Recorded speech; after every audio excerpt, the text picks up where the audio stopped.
আজ থেকে কয়েকদিন আগে ফেসবুক স্ক্রল করতে করতে আমার সামনে একটা হাদিস আসে। হাদিসটা এমন ছিল যে পৃথিবীর বুকে ভাই বোন যখন কথা বলে তখন উপরওয়ালা ফেরেশতাকে বলে যে সময়কে থামিয়ে দাও। তো তখন আসলে এটার কোনো মর্মার্থ আমি বুঝতে পারিনি।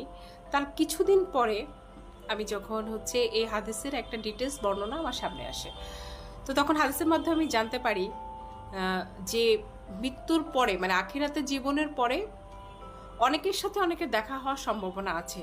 যেমন মার সাথে সন্তানের, বাবার সাথে সন্তানের, স্বামী স্ত্রীর সাথে দেখা হওয়ার পসিবিলিটি আছে, কিন্তু ভাই বোনের সাথে কখনো কোনোদিন কারো আর দেখা হবে না।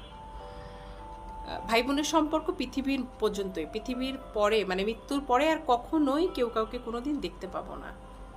বিশ্বাস করেন, এই কথাটা শোনার পরে আমার মনের মধ্যে এক ধরনের যন্ত্রণা আমি অনুভব করছি যে পৃথিবীর পরে আমি শুধু আমার ভাইকে দেখতে পাবো বা আমি আমার বোনকে দেখতে পাবো, মৃত্যুর পরে আর কোনোদিন ওকে আমি আর দেখতে পাবো না।